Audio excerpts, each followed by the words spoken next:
देखो, अगर आप सही तरीके से चेक कर लोगे तो आपको पता चल जाएगा कि इंजन में गड़बड़ है कि नहीं है। Hello friends, welcome to mechanical tech Hindi. Friends, आज बहुत दिनों के बाद मैं आपके लिए एक बिल्कुल कोर टेक्निकल मेंटेनेंस टिप्स लेकर आया हूं और इस एक पॉइंट की वजह से आपकी गाड़ी का जो इंजन है वो बचेगा, पेट्रोल बचेगा और हाँ, इस वजह से आपके जो पैसे हैं वो भी बर्बाद होने से बच जाएंगे। तो चलिए फटाफट से मैं क्या करता हूं कि अपने तरीके से बहुत आसान लफ्जों में टॉपिक क्या है ये आपको समझा देता हूं। अब सबसे पहले आप यहाँ पे स्कैंडल में ध्यान दो, ये आज के टॉपिक से ही जुड़ा हुआ है। देखो होता क्या फ्रेंड्स कि फायर के लिए, बर्निंग के लिए, आग के जलने के लिए और आग के जले रहने के लिए बाकी के चीज़ों के साथ साथ ऑक्सीजन का रिक्वायरमेंट होता है और ये ऑक्सीजन जो हमारे आसपास में हवा है उस हवा से ही आता है। जैसे मैं आपको यहाँ पे दिखाना चाहूँगा कि फिलहाल तो ये कैंडल आपको जलता हुआ दिखाई दे रहा है क्योंकि इसे ऑक्सीजन मिल रहा है, इसे हवा जो है वो मिल जा रहा है। लेकिन अब मैं क्या करता हूँ, ये देखो गिलास है, ठीक है, इस गिलास से मैं क्या करता हूँ कि इसे ढक दूंगा। आप सबको ये पता होगा, शायद बहुत से लोगों को नहीं पता होगा कि इसके बाद क्या होता है कि देखो धीरे धीरे करके क्या होगा कि जो कैंडल है इसके अंदर में तो ऑक्सीजन है तो जल रहा है। अब धीरे धीरे से ऑक्सीजन मिलना बंद हो गया और देखो ये कैंडल क्या हो गया, अब ये बुझ गया।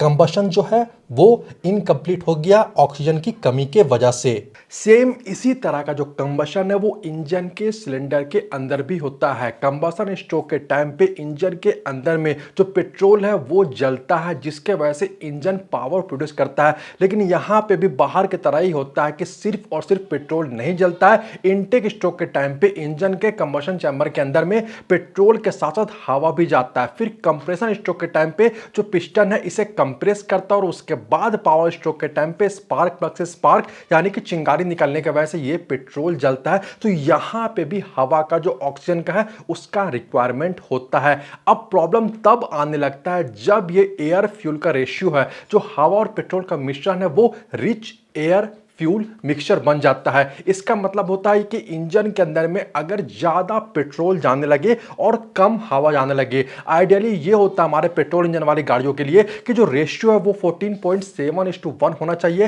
यानी कि सिर्फ एक पार्ट पेट्रोल होना चाहिए और 14.7 पार्ट हवा होना चाहिए, इनका मिश्रण होना चाहिए। लेकिन जब ये पेट्रोल की मात्रा बढ़ जाती है तो प्रॉब्लम क्रिएट होने लगता है और यहां पे मैं आपको बताना चाहूंगा कि डिपेंड करता है कि इंजन कितने सीसी का है, इसके साथ ही आपने कितना एक्सीलरेटर लिया है, इसके अकॉर्डिंग सिर्फ और सिर्फ 1 मिनट में 700 से लेकर 5000 बार इंजन के अंदर में जो हवा और पेट्रोल है वो जाता है और 700 से लेकर 5000 बार ही वहां पे पेट्रोल जो है वो जलता है। तो इसका रोल बहुत इंपॉर्टेंट हो जाता है। अब यहां पे ये सवाल आता है कि आपको कैसे मालूम चलेगा कि आपके बाइक या स्कूटर का इंजन का जो हवा और पेट्रोल का मिश्रण है वो रिच है कि नहीं है। पहले मैं आपको वो बताता हूं, फिर बताऊंगा कि रिच एयर फ्यूल मिक्सचर क्यों हो जाता है और इसे कैसे ठीक किया जा सकता है। और देखो पहला सिम्टम जो है बहुत आसान है कि अगर आपका बाइक या स्कूटर का जो एग्जॉस्ट पाइप है, जो साइलेंसर का पाइप है, वहां पे बैकफायर और ओवर हीटिंग का अगर आपको प्रॉब्लम देखने को मिल रहा है, मतलब रिच एयर फ्यूल मिक्सचर है।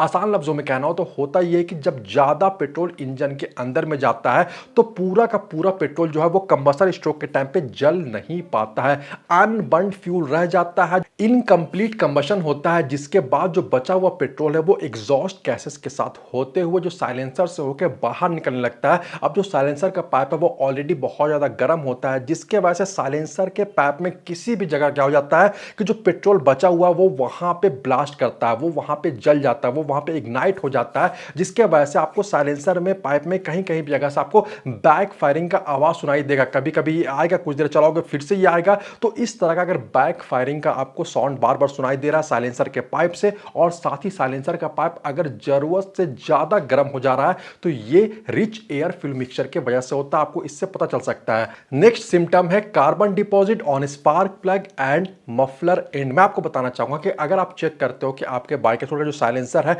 वहां पे जो पीछे होल रहता है एग्जॉस्ट वाला, वहां पे अगर आप उंगली डाल के देखते हो और वहां पे किसी भी तरह का कोई भी कार्बन डिपॉजिट सूट, आसान लफ्जों में कहना जो राख है वो आपको दिखाई नहीं देता, उंगलियों में नहीं लगता है, यानी रिच एयर फ्यूल मिक्सचर वाला प्रॉब्लम आपके बाइक या स्कूटर में नहीं है। लेकिन वहीं चेक करने पे अगर आपको इस तरह का जो कार्बन डिपॉजिट है वो उंगलियों में लगा हुआ दिखाई देता है तो ये रिच एयर फ्यूल मिक्सचर के वजह से हो सकता है। हो सकता है कि इंजन में ज्यादा पेट्रोल जल रहा है, लेकिन यहां पे आपको एक और काम करना है कि एक बार कपड़ा लेकर आप अच्छी तरह से जो होल है उसे साफ कर दे और उसके बाद फिर से 25-30 किलोमीटर चलाने के बाद आप दोबारा से चेक करना। अगर दोबारा से आपको उंगलियों में इस तरह का जो कार्बन डिपॉजिट है वो दिखाई दे, आप समझ जाओ कि भाई rich air fuel mixture mixture वाला ही मामला है, क्योंकि उसके वजह से ही जो साइलेंसर जो मफलर है वहां पे एंड में इस तरह का जो राख है, जो कार्बन डिपॉजिट सूट वगैरह वो देखने को मिलता है। साथ ही अगर आप स्पार्क प्लग को चेक करो और स्पार्क प्लग का जो टिप है वो आपको काला दिखाई दे और वहां पे भी इस तरह का जो कार्बन सूट है, जो डिपॉजिट है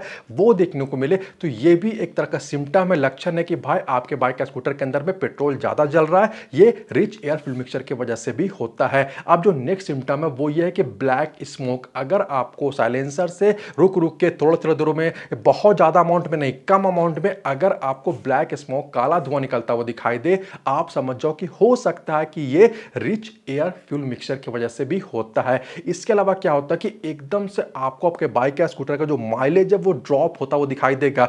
चलाने में आपको प्रॉब्लम नहीं हो रहा है, लेकिन आप देख रहे हो कि एकदम से क्या हो गया कि भाई माइलेज ड्रॉप हो गया। वो इसलिए हो गया कि ज्यादा पेट्रोल इंजन के अंदर में जा रहा है, वो अननेसेसरी वहां पे पावर को प्रोड्यूस कर रहा है जो कि बिल्कुल वेस्ट जा रहा है। तो एकदम से अगर माइलेज ड्रॉप होता है तो ये भी रिच एयर फ्यूल मिक्सचर के वजह से होता है। एक और सिम्टम ये है कि जब आप अपने बाइक या स्कूटर के इंजन को स्टार्ट करते हो या राइडिंग के वक्त भी अगर आपको पेट्रोल का स्मेल इंजन से या एग्जॉस्ट पाइप है उस एंड से, वहां से कहीं से भी अगर आपको पेट्रोल के बर्निंग का स्मेल आता है, तो कई बार ये रिच एयर फ्यूल मिक्सचर की वजह से ही होता है। जो हवा और पेट्रोल का मिश्रण है वो गड़बड़ होने की वजह से भी जो पेट्रोल का स्मेल है वो इंजन और एग्जॉस्ट पाइप है वहां से आता है। तो ये कुछ बेसिक सिम्टम है जिससे आप समझ जाओगे कि भाई हो सकता है कि rich air fuel mixture engine के अंदर में जल रहा है। अब सवाल आता है कि आखिर ये होता क्यों है। मैं आपको बताना चाहूंगा कि जो मेन कल्प्रिट यहां पे होता है वो होता है कार्बोरेटर। अगर कार्बोरेटर वाली बाइक या स्कूटर आपके पास है तो कार्बोरेटर में यहां पे एक जो आप बोलते भी हो जाके कि भाई माइलेज सेट कर दो या ट्यूनिंग गड़बड़ हो गया उसे सेट कर दो, तो एक स्क्रू होता है। अगर उस स्क्रू की सेटिंग सही से नहीं हो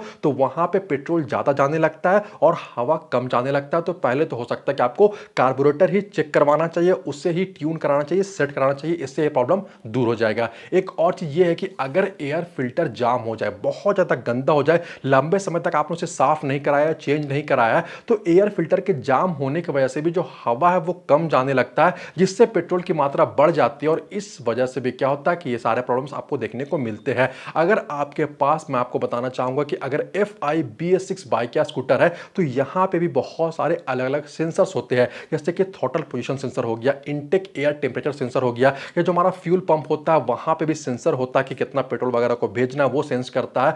तो अगर इन सेंसर्स में भी गड़बड़ है तो हो सकता है कि आपको BS6 FI बाइक या स्कूटर से भी आपको ये जो मैंने आपको सिम्टम बताए वो देखने को मिलेंगे। हो सकता है कि ये प्रॉब्लम वहां पे भी क्रिएट हो सकता है। तो बेसिकली कार्बोरेटर, एयर फिल्टर या फिर जो सेंसर्स वगैरह हो गए, AC हो गया, यहां पे गड़बड़ है तो ही ये प्रॉब्लम आपको देखने को मिलता है। तो आप इसे ठीक करा ले, क्योंकि इससे पेट्रोल की बर्बादी होती है, इंजन को भी नुकसान होता है, साथ ही माइलेज भी गड़बड़ हो जाता है, आपके पैसे की भी बर्बादी होती है। तो उम्मीद है कि आज की इस वीडियो से आपको इसके बारे में अच्छी जानकारी मिल गई होगी। वीडियो अच्छा लगा तो वीडियो को लाइक और शेयर जरूर से कर दे। वीडियो के बारे और चैनल के बारे में अपनी राय आप मुझे कमेंट करके जरूर बताएं। इसके अलावा अगर आप चैनल पे नए हो या अभी तक अपने चैनल को सब्सक्राइब नहीं किया तो चैनल को सब्सक्राइब करके बेल आइकन को जरूर से दबा दे। मिलते हैं अगले वीडियो में। Thanks for watching this video. Good bye.